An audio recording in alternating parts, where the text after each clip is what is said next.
need for a shared legislative reform agenda and increasing legal literacy.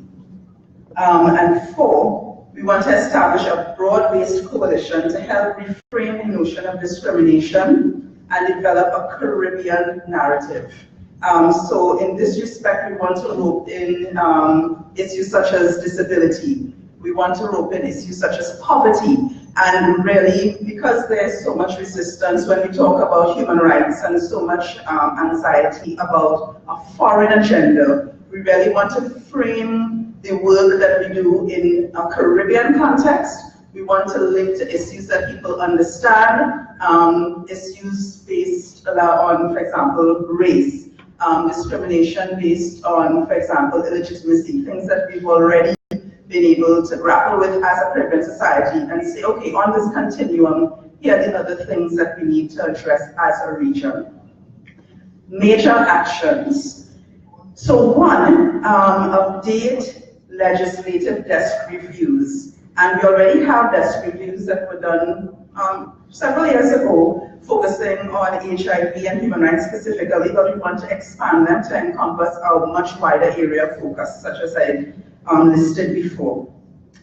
2, establish a coalition of groups to help reframe and address discrimination issues and launch a communication strategy. 3, review or enact quality of care provisions in country health legislation. 4, key informant interviews to determine among health workers and health systems what some of the strengths, challenges, and opportunities are. 5, collaborating with community organizations, with NGOs, to increase health system literacy and encourage mutual respect. 6, review the interpretation of anti-discrimination and constitutional provisions to see what exists, how they've been interpreted in the past, and how we could use them to our benefit to secure, to increase our ability to secure people's rights. 7, training for technocrats and legal drafters with a focus on finding legal and policy solutions for some of the issues that we've listed. And then 8, to contract a consultant to develop an anti-discrimination curriculum for medical and nursing students. And we noted that there's an example, Senesex in Cuba. They already have a training approach, so we could take some pointers from them. Expected results. At least half of our countries adopting, I'm sorry, I missed the lab, but just,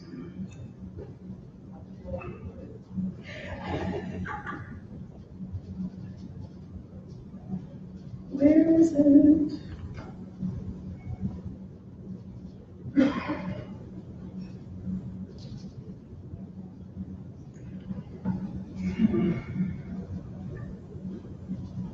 Okay, what we discussed with Valerie, and I don't know where I wrote it, is that there are already country-level policies for standardizing lab services, and so we would want to support. I wrote this somewhere. Where did I write it? It's here, sure. It's somewhere. Okay, what we described was forming a coalition, PANCAP collaborating with CARFA, collaborating with Caribbean Med Labs to really push this agenda. They already have a framework in terms of model legislation and then country-specific policies. And we want to strengthen that collaboration to ensure that it's on the legislative radar and countries are supported in actually implementing. And so the expected result would be at least half of the countries, that's 8 countries, adopting the national lab policies, and at least 8 of them adopting the legislation. Second expected outcome, half of the countries reviewing and adopting quality of care principles for delivery of services. And then we would like to have all national medical training institutions implement a curriculum on human rights, gender, and sexual and reproductive health. So obviously I need to find some missing words. Okay, going on to priority issue number 2, which is about minors' access to medical treatment and also education. So on the point of HFLE as a strategy, we're going to advocate for, and it depends on the country because the situations are different, the contexts are a little bit different in each place. But we're going to advocate for dedicated HFLE teachers so that this person is equipped to deliver the entire syllabus, and we're not going to have the cherry picking of what they're going to teach as happens now in some of the countries. Or in some countries it might be feasible to outsource the HFLE instruction to NGOs. And we really want to push for the existing curriculum to be implemented and to be taught in a consistent and a quality and full manner. 2, support the training of NGOs to offer that HFLE instruction. So it might be that they're doing it in its entirety, or it might be that they're coming in to supplement what teachers are doing in the classroom. 3, we want to support the development of country-specific strategies to review and address barriers to the delivery of the curriculum. 4, we want to target medical associations and train them on applying the GILIC competency test and encourage them to include it as a standard operations procedure. And we have as an example the experience in Barbados, where there's a protocol, there's a list of questions that they're supposed to ask to evaluate whether they are able to offer services to young people, and it seems to be working well there. 6, we would want to strengthen the youth networks, empower youth advocates to help not only advocate for their rights, but also among their peers, increase demand for sexual reproductive health services. We want to engage social workers, community workers, and parents on the issue, framing it around child protection, and really using all the opportunities that we have to get them on board and to address some of the fears and misconceptions people have. Major actions.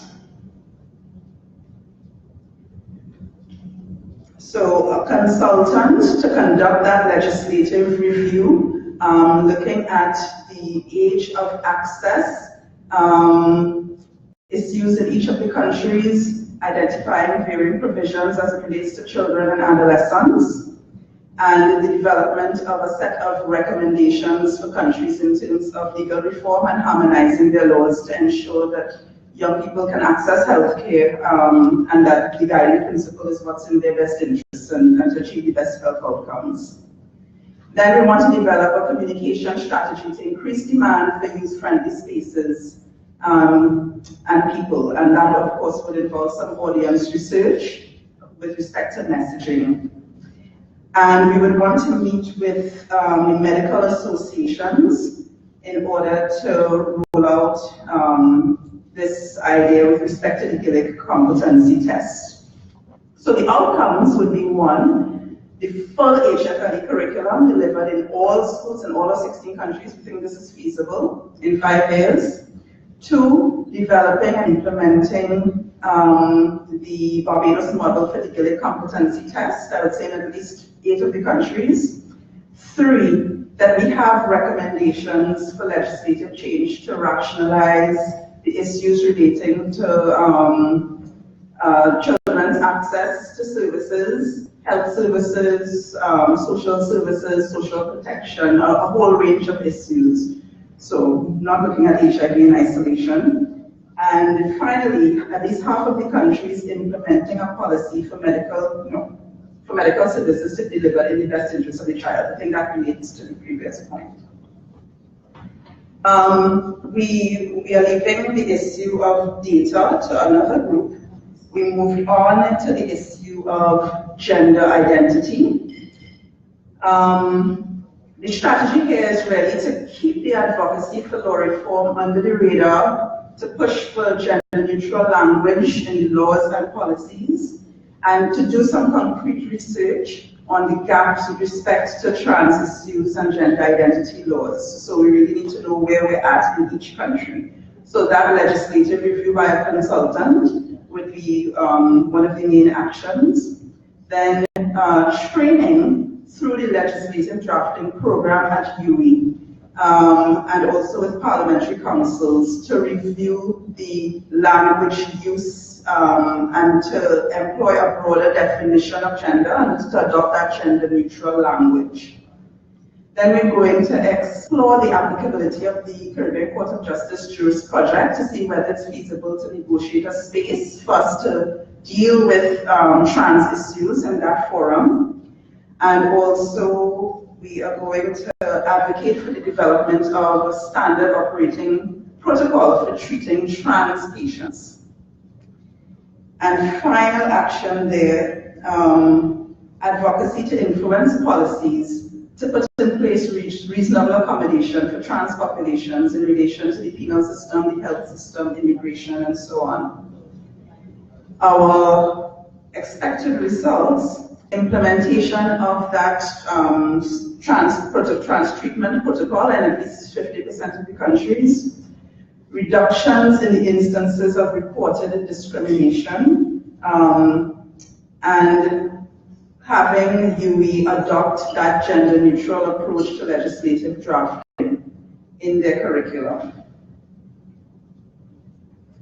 Then moving on to the migrant issue, what the group decided was that although there were several issues that we raised, we know that you already have that Global Fund project, and so we would recommend that we integrate the outcomes and the actions from that strategy into this plan. And finally, just to mention that we had a point on sensitizing technocrats who develop policies and sensitizing parliamentary councils on human rights, HIV, and key population issues. This would be a strategy throughout. It's relevant to all of the priority areas. And what we're looking to do is develop position papers and policy briefs that are succinct, that are well structured, and that could be a resource for them as they attack all of these different issues. And the outcome we're looking for is that relevant amendments to legislation are made based on our recommendations in at least 50% of the countries. So that's it.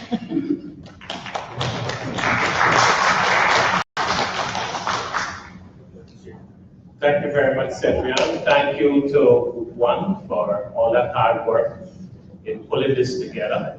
And just to say to you at this point that we will not spend time trying to review and to finalize. The consultant is going to be responsible for pulling this together. And then you will have an opportunity when we circulate the document to provide input. Could we go to group number 2? No. They're not ready? Okay. Is group number... Yeah, who's ready?